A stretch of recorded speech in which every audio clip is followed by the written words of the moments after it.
Goeiemôre, goeiemiddag, goeienaand en welkom by Straatwys. Nou, ons het almal goeters wat 'n mens noem triggers. Daardie klein goedjies wat iets in jou wakker maak, iets wat iemand sê of 'n stemtoon of 'n gesigsuitdrukking, iemand wat vir jou sê doen 'n ding so en skielik is jy nie meer net besig om op daardie persoon te reageer nie, jy reageer op jou hele geskiedenis. Want 'n trigger is interessant. Dis nie noodwendig die ding wat jou seer maak nie. Dis soms die ding wat jou herinner aan iets wat jou alreeds seer gemaak het. Miskien het jou ma altyd vir jou gesê, jy moet 'n ding so en so en so perfek doen. En jare later sê iemand vir jou presies dieselfde ding en skielik ontplof iets binne in jou. Jy dink jy is kwaad vir hierdie persoon, maar miskien is jy eintlik kwaad vir daardie stem uit jou verlede, daardie ervaring. En hier is waar dit gevaarlik raak. Want die persoon wat nou hier voor jou is nie noodwendig die persoon uit jou verlede nie. Hulle het nie jou verlede geskep nie, hulle het nie daardie wond gemaak nie, maar hulle het toevallig aan die sneller geraak. En nou betaal hulle die prys vir iets wat hulle nooit gedoen het nie. 'n Trigger vertel vir jou dikwels meer van wat binne in jou aangaan as wat jy besef. En dit is nie altyd slegte nuus nie. Want wanneer jy getrigger word, wys jou emosies soms vir jou, hier is iets wat aandag nodig het. Miskien is dit verwerping, miskien is dit beheer, miskien is dit vernedering, miskien is dit die vrees om nie goed genoeg te wees nie, miskien is dit die vrees om alleen gelaat te word, of die vrees dat iemand weer aan jou dieselfde ding gaan doen. Miskien is dit 'n ou wond wat jy lankal gedink het jy het verwerk, maar jou liggaam en jou emosies en jou reaksies weet soms iets wat jou verstand nog nie heeltemal verstaan nie. En daarom is jou reaksies so belangrik, want jou reaksies vorm jou lewe, dit vorm jou verhouding, hulle vorm hoe jy mense ervaar en hulle jou ervaar, hulle vorm jou reputasie, hulle begin selfs deel word van jou identiteit. Mense begin sê, hy is so, of sy raak altyd kwaad, jy kan niks vir hom sê nie, sy vat alles so persoonlik op, maar miskien was jy nie gebore om so te wees nie, miskien het jy geleer om so te reageer. En wat aangeleer is, en dis die goeie nuus, kan weer verander word. Daar is egter 'n belangrike onderskeid.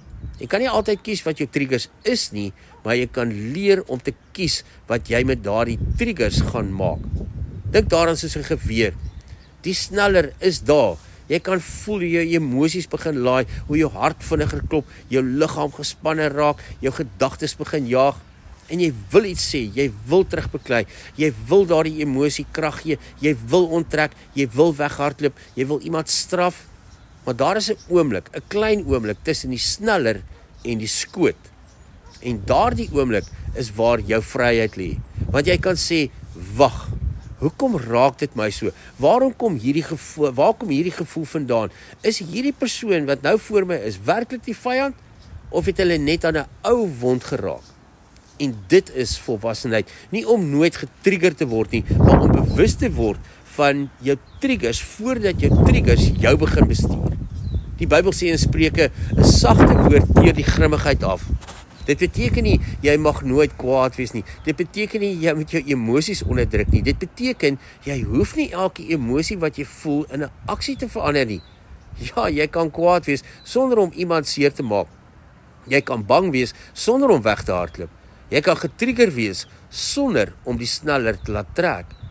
En miskien is dit een van die grootste vorme van genesing, wanneer jy begin verstaan, hierdie reaksie is myne, maar hierdie pyn het dalk nie hier begin nie. En dan begin jy die verlede van die hede onderskei. Jy begin besef, hierdie persoon is nie my ma nie, hierdie verhouding is nie my vorige verhoudings nie, hierdie baas is nie my vorige baas nie, hierdie vriend is nie die persoon wat my verraai het nie. En dis belangrik, want dit is onregverdig om iemand vandag te laat betaal vir iemand anders se skuld van gister. En is ook onregverdig teenoor jouself, want as jy nooit jou triggers leer verstaan nie, draai jy hulle oral met jou saam. Na jou huwelik toe, na jou kinders toe, na jou werk en jou vriendskappe en jou geloof, na jou hele lewe. En dan begin jou onderbewussyn die stuurwiel oorneem van jou lewe. Jy doen dinge wat jy later self nie verstaan nie, wat seer maak, wat mense skade aandoen. Jy maak mense seer wat jy eintlik lief het en wat eintlik vir jou lief is. Nie noodwendig omdat jy 'n slegte mens is nie, maar omdat daar iets binne in jou is wat nog nie vrede gemaak het nie. So miskien moet ons ophou om net te vra, wie het my getrigger, en begin vra, wat het hierdie persoon in my lewe wakker gemaak, en dan, waar het dit begin? Want jou trigger kan jou vyand wees, of jou kompas. Dit kan vir jou wys, hier is 'n deel van myself wat ek nog moet leer ken. En wanneer jy dit begin verstaan, kry jy iets ongelooflik belangrik terug. En dis 'n keuse. Die trigger kan dalk nog daar wees, die herinnering kan nog daar wees, die pyn kan dalk nog so rukkie saam met jou loop, maar jy hoef nie meer die sneller te trek nie, want jy is nie jou trigger nie, jy is die een wat kan kies wat volgende gebeur. En dalk is dit waar genesing begin, nie wanneer die wêreld ophou om jou te trigger nie, maar wanneer jy leer, ek hoef nie my verlede op almal in die huidige en in die toekoms af te vier nie. Dit wat met my gebeur het, is deel van my storie, maar dit hoef nie die volgende hoofstukke van my lewe te skryf nie. Ek hoop jou dag is lekker en tot ons weer saam stap, mooi loop.